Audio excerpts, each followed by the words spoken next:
আমরা এমন এক যুগে বাস করছি এবং আমরা এমন এক তবকার মুসলমান যে আমাদের দ্বারা শিরিক হতে পারে, আমাদের দ্বারা কুফর হতে পারে, এরকম চেতনা নাই।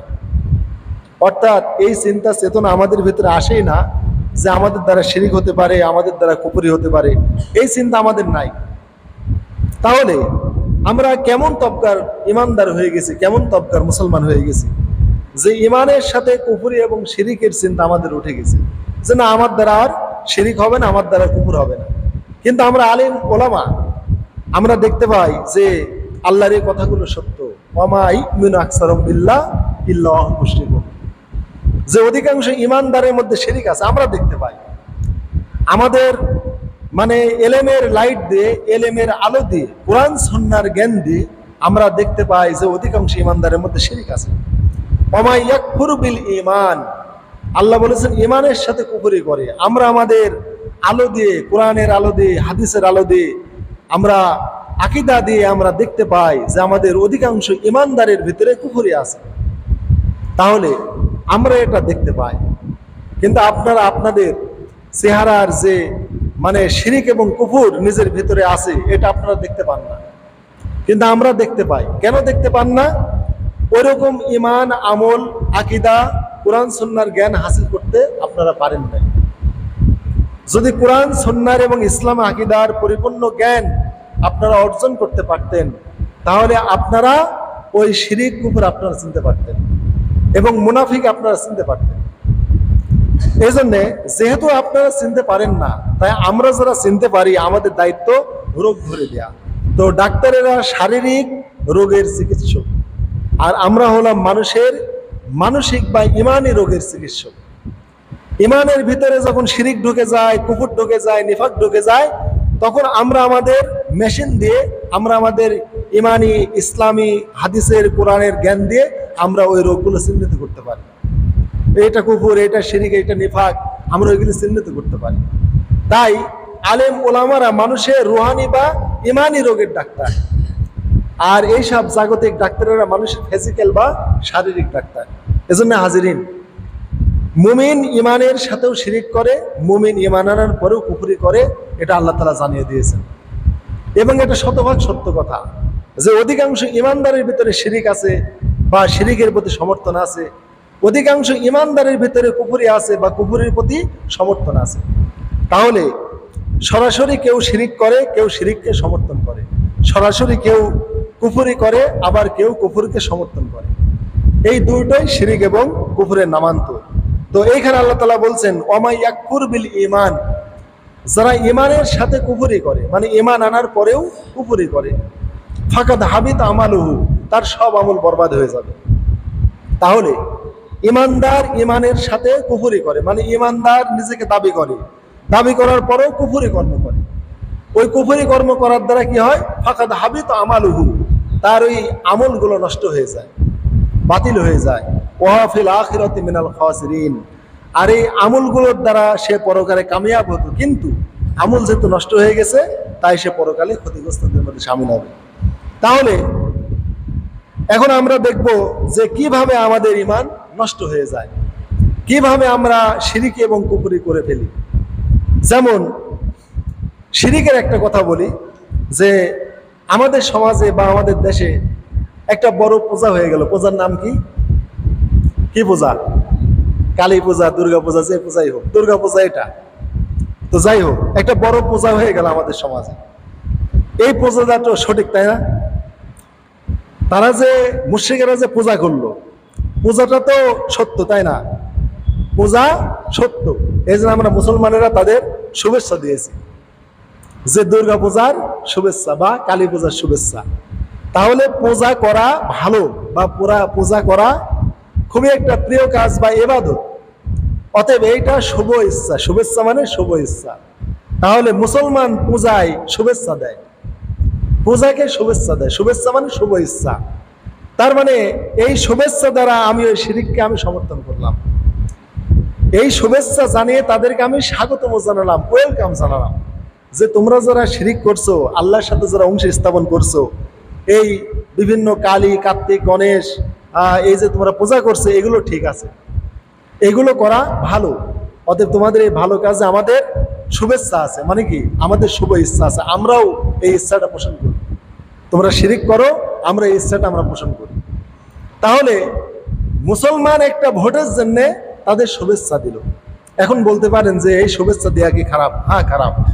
তাহলে বলতে পারেন যে তাহলে কি আমরা ওদের মূর্তি ভাঙচুর করবো? না, আমরা করব না। ইসলাম এটা সমর্থন করে না। ওরা তাদের মূর্তি পূজা করবে, তারা শিরিক করবে, আমরা বাধা দেব না। ইসলাম নিষেধ করেছে এটা। তাদের শিরিকে মূর্তি পূজায় বাধা দিতে নাগরিকদেরকে ইসলাম নিষেধ করেছে। এই কাজে বাধা দিতে পারে রাষ্ট্র বা সরকার বা প্রশাসন। আমরা সাধারণ নাগরিক এটা পারি না। সাধারণ নাগরিকরা এই কাজে বাধা দেওয়া অন্যায়। তাহলে একজন রাষ্ট্রপ্রধান শিরিকি বা মানে মুশরিকের বা মূর্তি পূজাকে রাষ্ট্র থেকে অপসারণ করতে পারে, কিন্তু আমরা সাধারণ নাগরিকরা পারি না। কিন্তু পারি না অর্থ এই নয় যে ওই মূর্তি পূজাকে আমাকে এগ্রিমেন্ট দিতে হবে, শুভেচ্ছা দিতে হবে, সাদর সম্ভাষণ দিতে হবে। আর এই দেয়াটা হয় কেন? এই দেয়াটা হয় ওদের ভোট পাওয়ার জন্য, করুণা পাওয়ার জন্য। যে ওদের যদি শুভেচ্ছা দেই, ওদের পূজা মণ্ডপে যায়, ওদের প্রসাদ খাই, ওদেরকে আমরা যদি একটা সদিচ্ছা পোষণ করি, সহমর্মিতা প্রদর্শন করি, তাহলে আমার ওই ইলেকশনের টাইমে ভোট পাওয়া যাবে। এই জাগতিক কারণেই শুধু শুভেচ্ছাগুলো দেয়া হয় এবং ওদের অনুষ্ঠানে গিয়ে এই প্রসাদ খাওয়া হয়। এগুলো মুসলমান করে। তাহলে মুসলমান ইমানের সাথে শিরিক করে। আল্লাহ বলছেন ওয়ামা ইউমিনু আকসারুহুম বিল্লাহ, তাদের অধিকাংশই ঈমান আনে না ইল্লা ওয়া হুম মুশরিকুন, শিরিক ব্যতীত। তারা অধিকাংশই শিরিক করে, মুশরিক। তাহলে ঈমানের সাথেও মুমিন শিরিক করে। কিভাবে করে? ওই যে পূজায় শুভেচ্ছা দিল, ওই শিরিককে সমর্থন করাও একটা শিরিক। পূজায় গিয়ে সাদর সম্ভাষণ দিল, পূজাকে সুস্বাগতম জানালো, ওয়েলকাম জানালো, ওর প্রতি নিজের মনের অভিব্যক্তি বা ওই কাজের সমর্থন এগ্রিমেন্ট পোষণ করলো। এই পোষণ করাটা একটা শিরিক। এই জন্য আল্লাহ বলেছেন তাদের অধিকাংশই ঈমান আনে না শিরিক ব্যতীত। তাহলে আমরা বাংলাদেশের মুসলমান এমন এক তবগার মুসলমান যে আমরা ঈমানের সাথে আমরা শিরিক করি। তাহলে আমার আল্লাহকে শরীক করা হচ্ছে, আমার আল্লাহর সাথে অংশ স্থাপন করা হচ্ছে, আমার আল্লাহর সাথে অংশীদারিত্ব করা হচ্ছে, আর আমি সেই কাজে সন্তুষ্ট হচ্ছি। অথচ আল্লাহর কোনো অংশী নাই। লা ইলাহা ইল্লাল্লাহ। যদি কেউ আল্লাহর সাথে অংশ স্থাপন করে তাহলে তার লা ইলাহা ইল্লাল্লাহ ভেঙে যায়, লা ইলাহা ইল্লাল্লাহ নষ্ট হয়ে যায়।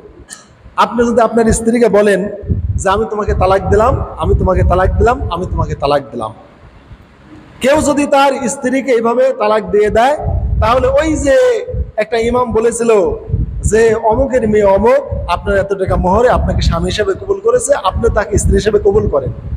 ওই যে একটা অচেনা অপরিচিত মেয়েকে আপনি একটা ইমামের মাধ্যমে যে কবুল করেছিলেন, ওই কবুলটা বা ওই স্বীকৃতিটা, ওই এগ্রিমেন্টটা বা তাকে যে আপনি স্ত্রী হিসেবে গ্রহণ করেছিলেন, ওইটা ভেঙে যাবে যদি বলেন তালাক তোকে আমি তালাক দিলাম।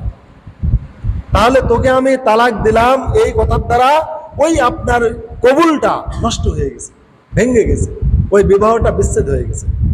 তাহলে আপনি যখন স্ত্রীকে তালাক দিবেন তখন আপনার ওই কবুলটা ভেঙে যাবে। অনুরূপভাবে যখন আপনি কোনো শিরিক করবেন তখন আপনার কালিমা লা ইলাহা ইল্লাল্লাহ ভেঙে যাবে, এটা থাকবে না। স্বামী স্ত্রীর যেমন বিবাহ বিচ্ছেদ হয়ে যায় তালাকের দ্বারা, শিরিক করলে, কুফর করলে ওই রকম ঈমান আর কুফর, তখন ঈমানটা ভেঙে যায়, তখন ওই ব্যক্তি মুশরিক বা কাফের হয়ে যায়। তাহলে চিন্তা করে দেখেন শিরিক আর কুফর কত সাংঘাতিক জিনিস।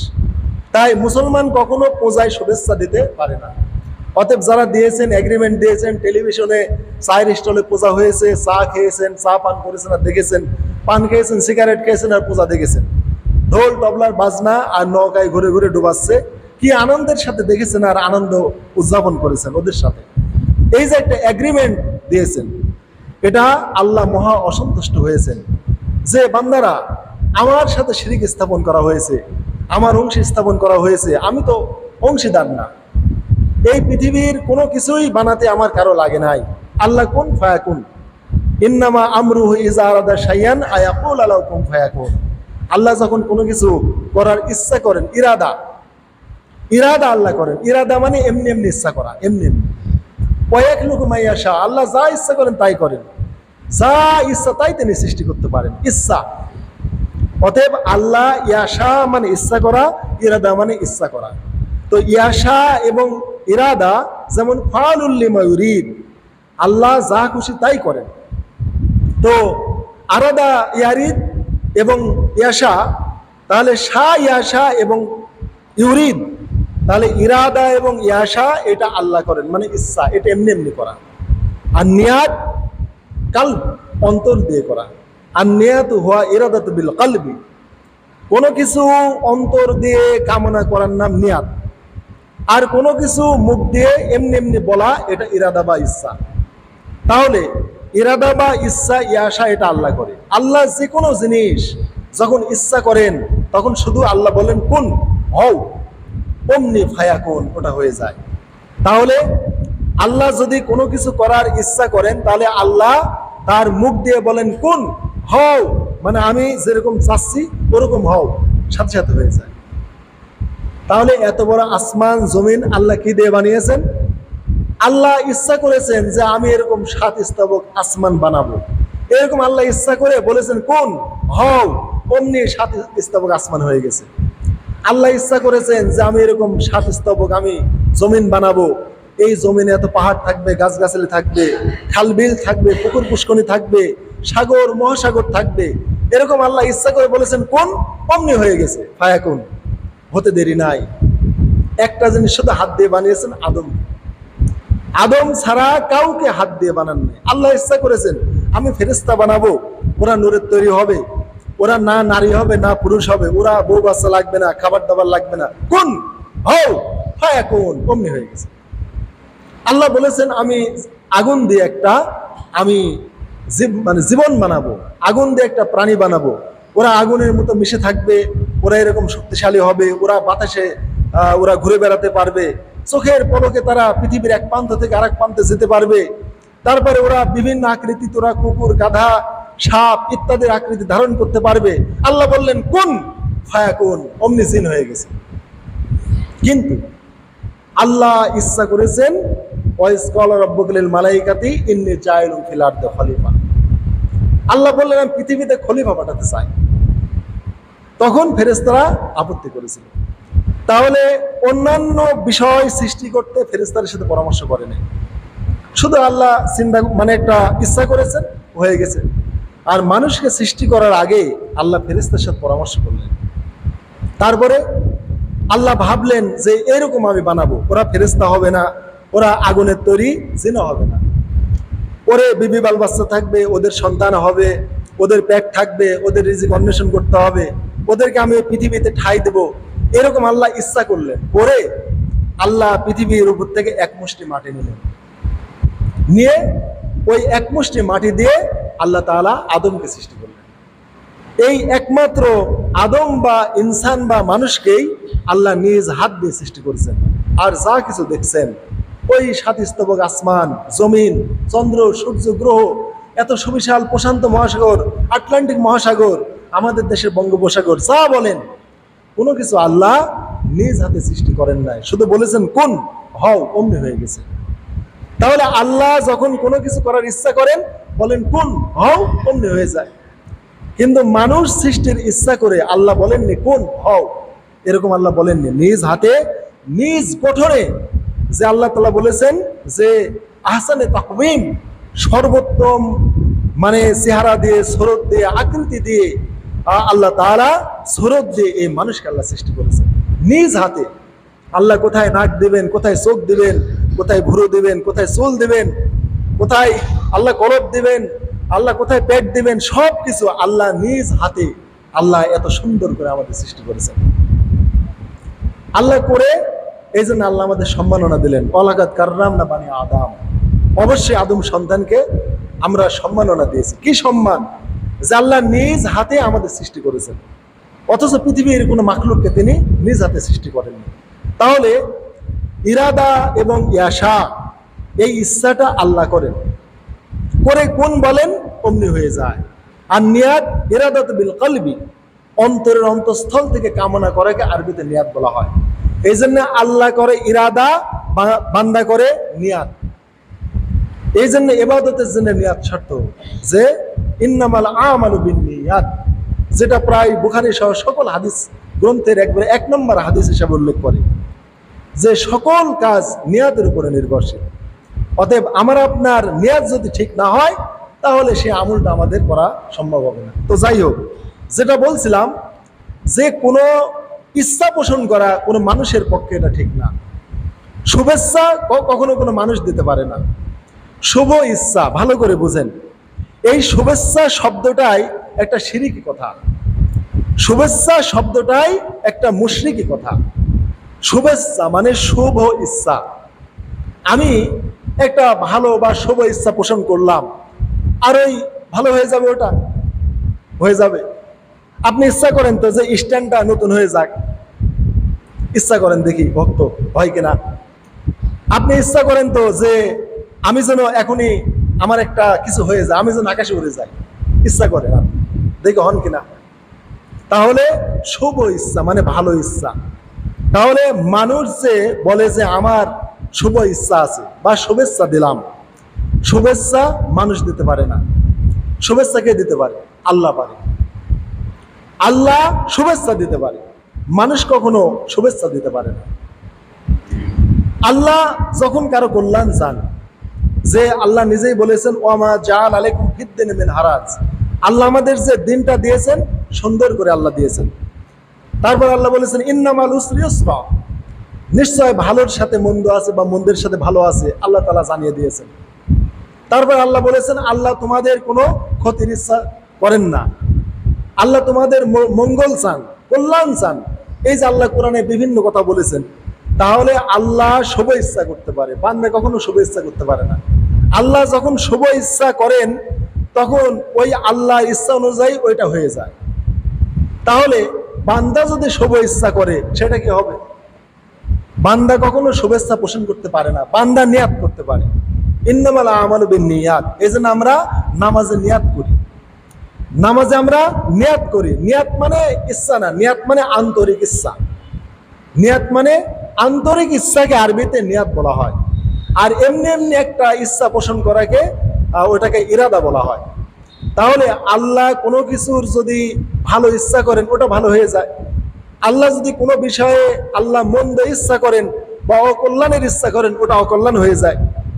তাহলে শুভেচ্ছা পোষণ করতে পারে আল্লাহ, এই ইরাদা বা এই ক্ষমতা আল্লাহর আছে। বান্দা যদি মনে করে যে আমি শুভেচ্ছা জানালাম আর আমার শুভেচ্ছা অনুযায়ী ওই কাজটা হয়ে যাবে, এটা একটা শিরকি কথা। আমার আপনার ইচ্ছা দ্বারা কোনো কিছু হবে না। ওমা তাশাউনা ইল্লা ইয়াশা আল্লাহ, আল্লাহ বলেছেন তোমরা যা চাও তা হবে না, আল্লাহ যা চান তাই হবে।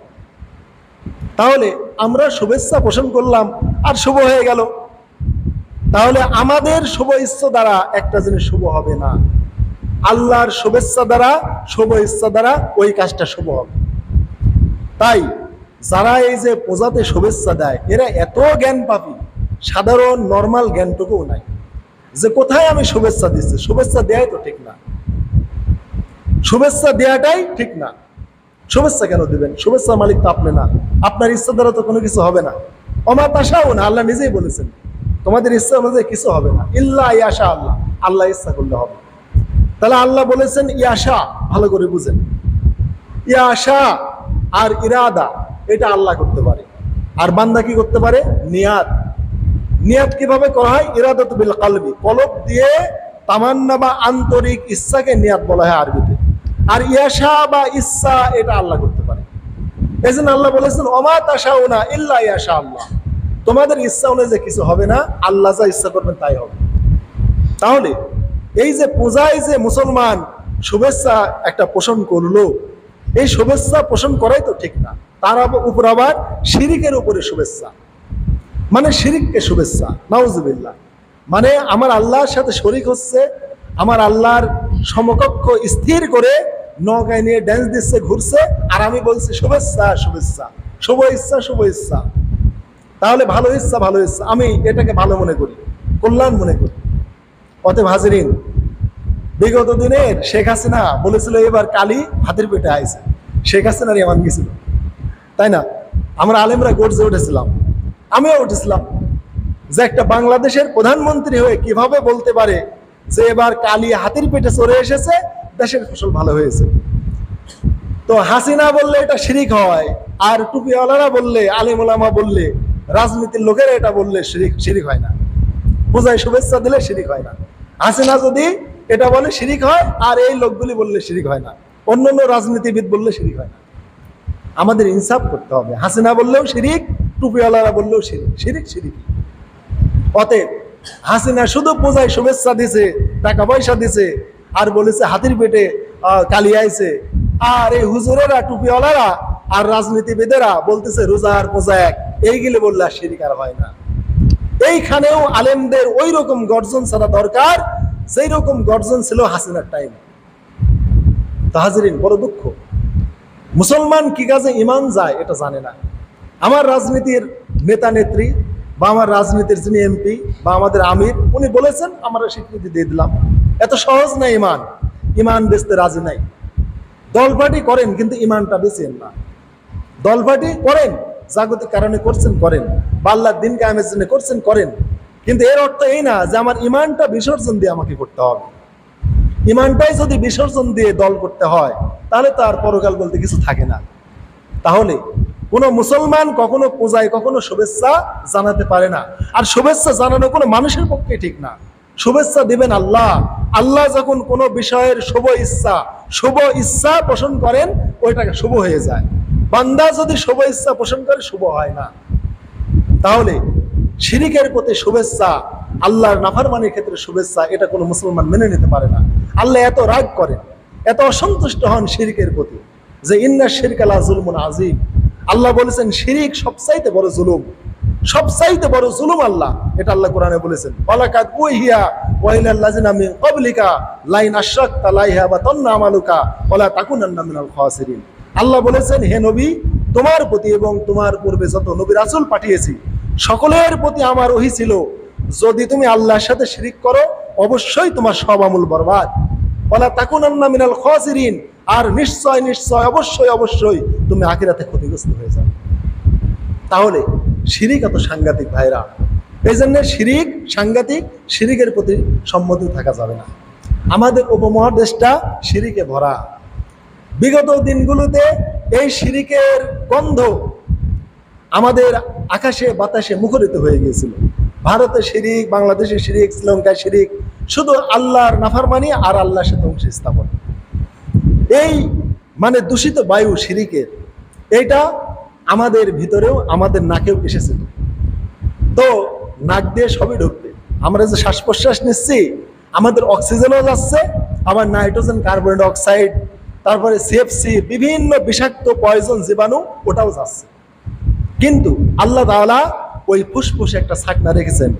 ওই ফুসফুসের মধ্যে শুধু অক্সিজেন এবং পিউরিফায়ার যে এয়ার, যেটা বাতাস, সেইটাই শুধু আল্লাহ আমাদের ভিতরে নিয়ে যাচ্ছেন। নাক দিয়ে ঢুকছে সব, কিন্তু ফিল্টারে সেকে শুধু আমাদের উপকারিতাই ঢুকে যাচ্ছে। আর ওই ফুসফুসের ছাকনাতে এই সব বিষাক্ত জীবাণুগুলো, পয়জনগুলো ওখানে আটকে আছে। যখন আমি আপনি হাসি দিচ্ছি, সবগুলো আল্লাহ বের করে দিচ্ছেন। সুবহানাল্লাহ, সব বের হয়ে যাচ্ছে, বা সর্দির সাথে বের হয়ে যাচ্ছে, হাসির সাথে কাশির সাথে বের হয়ে যাচ্ছে। এই জন্যই তো হাসি দিয়ে বলতে হয় আলহামদুলিল্লাহ। মানে আল্লাহ আমাকে কত উপকার করলেন। ওই জীবাণু যদি আমার ভিতরে অ্যাটাক করতো, আমার ভিতরের ফুসফুস সবকিছু পচে শেষ হয়ে যেত, খেয়ে ফেলতো, কিন্তু আল্লাহ আমাকে নষ্ট করে দেননি। মানুষের আল্লাহ ওইটা এত শক্তিশালী করে দিয়েছেন।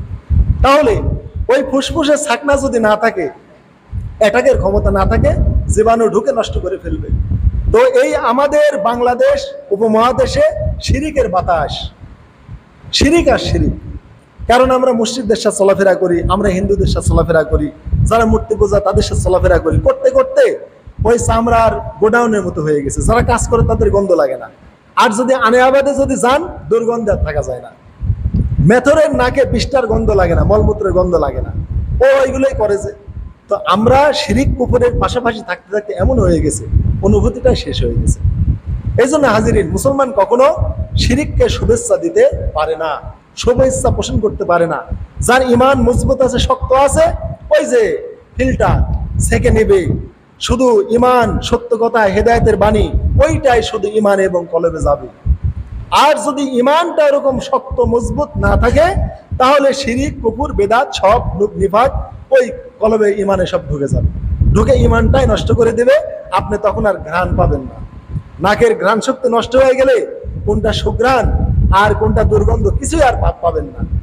অতএব ইমানটা হচ্ছে শিরিক আর কুফর চেনার উপায়, নিফাক চেনার উপায়। আর সেই ইমানটাই তো আমাদের তরুতাজা নাই। এজন্য আল্লাহ বলেছেন ওমা ইয়াকফুর বিল ঈমান, যারা ইমানের সাথে শিরিক কুফরি করে তার সব আমল ফাকাদ হাবিতা মালহু, তার আমল নষ্ট হয়ে যায়। তাহলে ইমানের সাথে মুমিন শিরিক করে, মুমিন ইমানের সাথে কুফরও করে। তাই কোন মুসলমান শিরিককে সমর্থন করবেন না। মূর্তি পূজাকে সমর্থন করা হারাম। তারা মূর্তি পূজা করছে, তাদের ধর্মে আছে করুক, আমরা মুসলমান বাধা দেব না। আল্লাহ তাআলা মূর্তিকে গালি দেয়া, মূর্তি ভাঙ্গা আল্লাহ নিষেধ করে দিয়েছেন। অনেকেই বলে যে আমরা মূর্তি ভাঙ্গার জাতি। বাপ রে বাপ, ও কোরআন পড়েছে ইব্রাহিম আলাইহিস সালাম মূর্তি ভাঙছে। আরে ভাই, ইব্রাহিম আলাইহিস সালাম মূর্তি ভেঙেছেন ঠিক, আমাদের নবী সাল্লাল্লাহু আলাইহি ওয়াসাল্লামও মূর্তি ভেঙেছেন। কখন বলেন তো? ইব্রাহিম আলাইহিস সালাম মূর্তি ভেঙেছেন কাফেরদের বোকা বানানোর জন্য, মুশরিকদের বোকা বানানোর জন্য। উনি মূর্তির কাছে গিয়েছিলেন, আল্লাহ যেটা কোরআনে জানিয়ে দিয়েছেন, মূর্তির কাছে গিয়ে উনিও ভোগ কলা ধরেছিল। আলা তাকুলুন মালা তাংতিকুন, আরে খা খা, একটু কথা ক। আমার বাপ আসলে কথা বলিস, আমার বাপ দিলে খাস, আমি দিলে খাস না। আল্লাহ কোরআনে স্পষ্ট জানে। আল্লাহ তাকুলুন, কি হলো তোর? খাস না কেন? খায় না। ইব্রাহিম আলাইহিস সালামের সাথে কথাও বলে। তো যখন মূর্তি খেলো না, কথাও বললো না, রাগ বেড়ে গেল। বেটা তো খেতে দিলাম, খাসো না, কথাও বলিস না, তোকে মজা দেখায়। দরবাম বিল ইয়ামিন, যেটা আল্লাহ কোরআনে বলেছেন, প্রচন্ড আঘাতে একেবারে সব চুরমার করে দিলেন এবং যেটা বড় তার কাঁধে কুঠারে লটকিয়ে রাখলেন।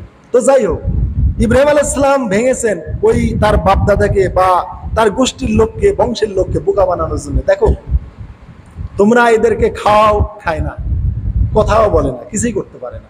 তো এরা তোমার কি কিয়ামতে উপকার করবে? দলের লোকেরা আসলো, এসে বললো আনতা ফালতা হাযা বিআলিহাতিনা ইয়া ইব্রাহিম, ইব্রাহিম আমাদের এই মাবুদদের সাথে তুমি কি কাজ করেছো? ইব্রাহিম আলাইহিস সালাম বললেন বাল কাবিরু, ওই বড়টাকে জিজ্ঞেস কর, যার কাঁধে লটকানো আছে তাক বল। তো বলেছে ইব্রাহিমকে যে আসলে বাপু মূর্তি তো ভাঙা হয়ে গেছে, কিন্তু আসলে এই কাজে তুমি জড়িত কিনা? আনতা ফালতা, তুমি কি এই কাজটা করেছো? হাযা, এটা বিআলিহাতিনা, আমাদের মাবুদদের সাথে, আমাদের উপাস্যদের সাথে। তো ইব্রাহিম আলাইহিস সালাম বললেন না যে আমি করেছি, কারণ ইব্রাহিম আলাইহিস সালাম যদি বলতেন আমি ভেঙেছি, তাহলে গোষ্ঠীর লোককে বোকা বানানো যেত না। গোষ্ঠীর লোকেরা তখন জেনে ফেললো হ্যাঁ ইব্রাহিম এটা করেছে, অতএব একে ধরো, একে আগুনে পোড়াও। ইব্রাহিম আলাইহিস সালাম মিথ্যাও বলেননি, তিনি আসলে গোষ্ঠীর লোককে বা মুশরিকদের বোকা বানাবেন, এই জন্য বললেন না যে হ্যাঁ আমি এটা ভেঙেছি। অথচ নবী হিসাবে তার বলা উচিত ছিল যে হ্যাঁ এটা আমি ভেঙেছি, কেননা আমি তা খাইতে দিয়েছিলাম, কথা বলছিলাম, খায়ও না, কথাও বলে না, রাগ করে ভেঙে ফেলেছি। বলতে পারতেন, বললেন না, কেন? আসলে বোকা বানাবেন। তাই বললেন বাল কাবির হুম, বড়টাকে বলো, ওই যার কাঁধে কুঠার লটকানো আছে ওই কুড়ালওয়ালাটাকে বলো, তো বড়, ও মনে হয় এদেরকে সব মেরে ফেলেছে, ওর গায়ে শক্তি বেশি, বল বেশি, আর ওর কাঁধে কুঠার, অতএব ওকে বলো। তখন বললো দেখো ইব্রাহিম, তুমি জানো এরা কথা বলতে পারে না, এরা কোনো উপকার করতে পারে না। ইব্রাহিম আলাইহিস সালাম বললেন যারা কথা বলতে পারে না, তোমাদের উপকার করতে পারে না, তোমাদের কথা সাড়া দিতে পারে না, এদের কে ভেঙে চুরমার করে গেল তার নামটাও নিতে পারে না, এত অসহায়, তাহলে তোমাদের কিভাবে কিয়ামতে সহায় হবে? কিভাবে তোমাদের শিরিক করবে? আল্লাহ যেটা কোরআনে বলেছেন, ওই জাতির চেহারা তখন নিচু হয়ে গেছে। আল্লাহ যেটা কোরআনে বলেছেন, ইব্রাহিম আলাইহিস সালামের কথা শুনে তারা সবাই নিচু হয়ে গেছিল এবং বুঝেছিল আসলে আজ আমাদের এই মাবুদদের এত সর্বনাশ করে রেখে গেছে, ভেঙে চুরমার করে দিয়ে গিয়েছে, আর ওই বড়টার কাঁধে কুঠার, বড়টা কিছু বলতে পারতেছে না, কে ভেঙে ভাঙলো সাক্ষ্য দিতে পারতেছে না, আবার তার কাঁধে কুঠার, সেও যে ভেঙেছে এটাও তো বিশ্বাস করা যায় না, কারণ সে তো নির্জীব, তার কাঁধে কুঠার আছে, হাতে তো নাই, আর সে তো নড়াচড়া করতে পারে না।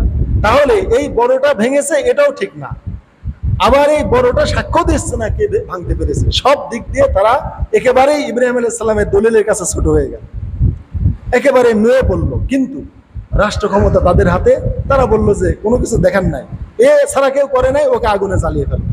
তখন এই যে আগুন জ্বালানো হলো।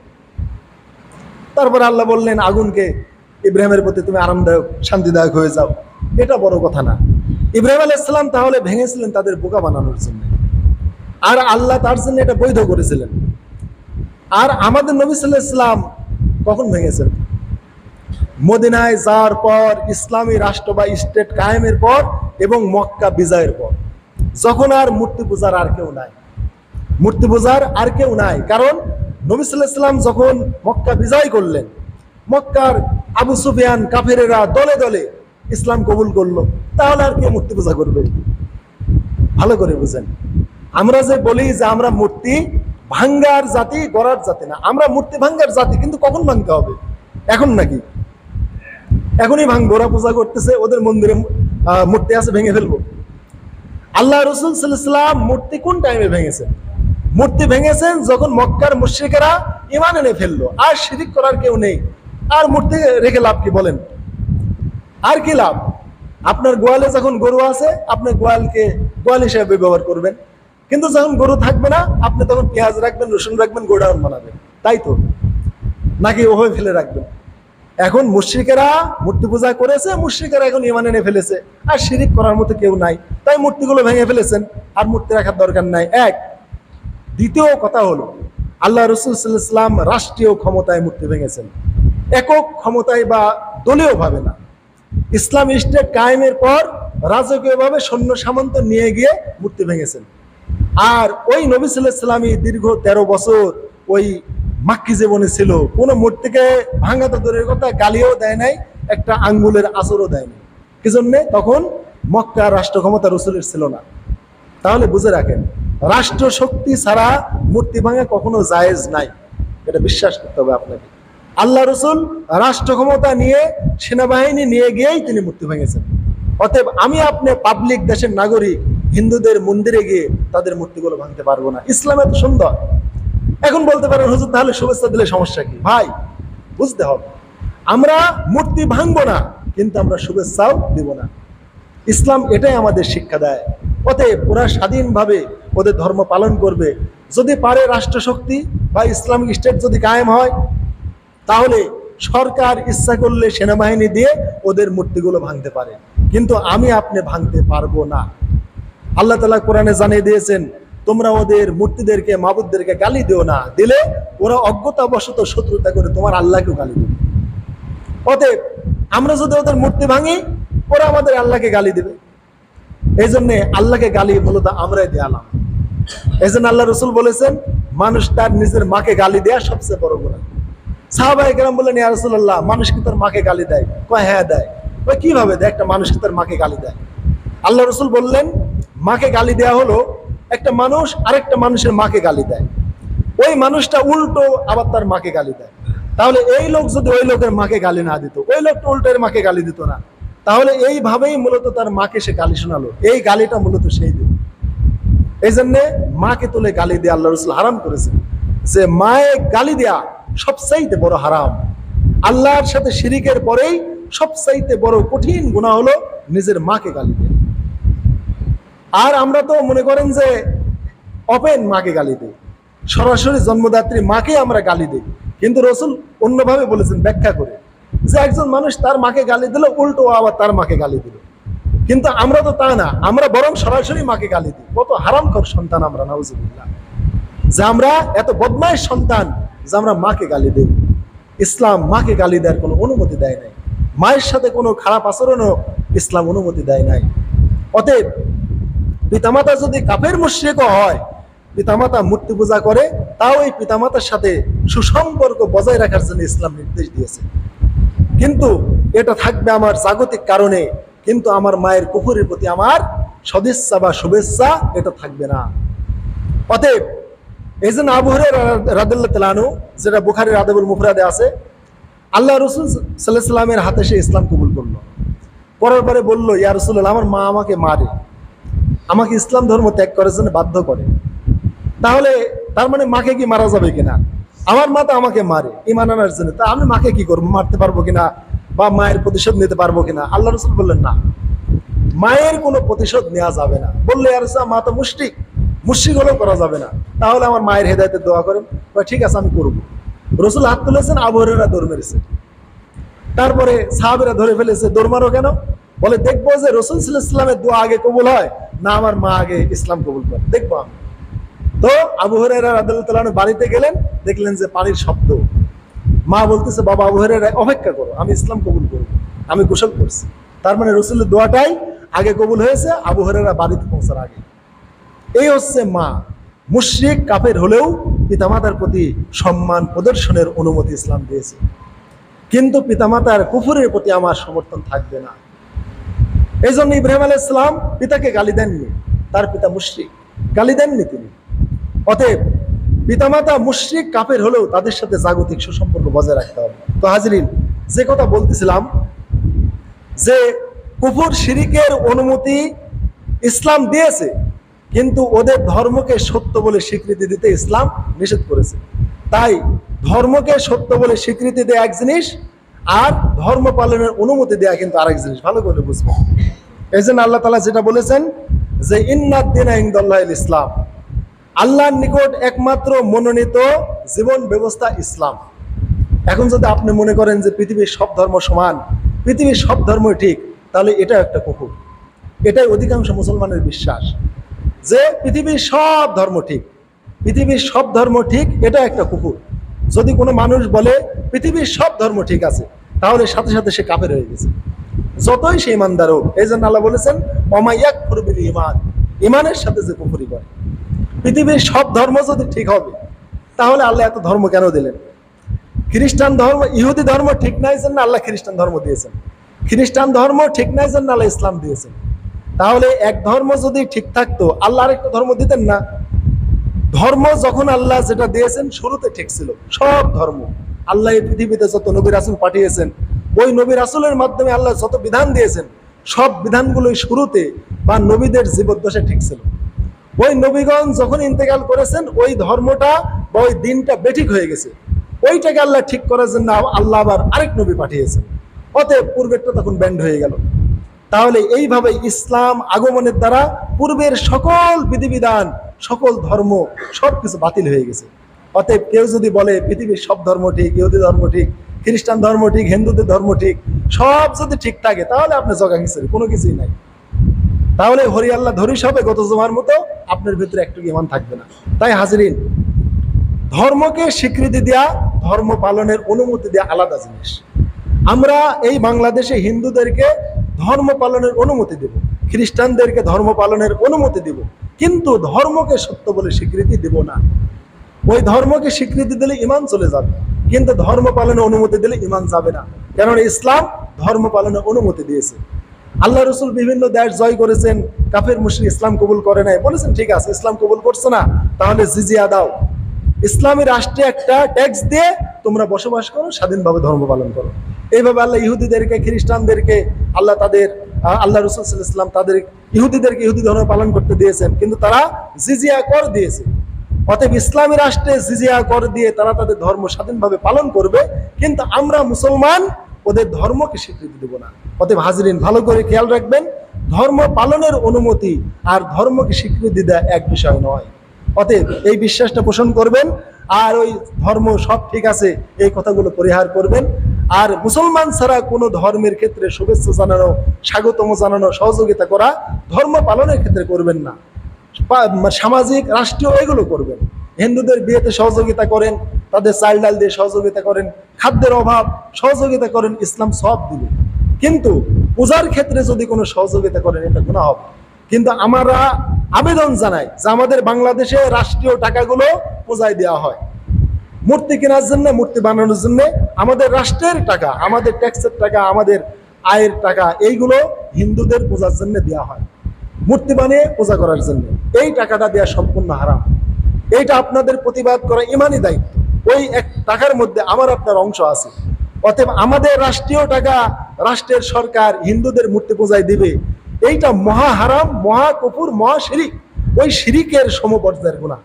অতএব মুশরিকরা শিরিক করে যে গুনাহ হচ্ছে, ওই রাষ্ট্রের সরকার তাদেরকে টাকা দেওয়ার জন্য সমপরিমাণ গুনাহ হচ্ছে।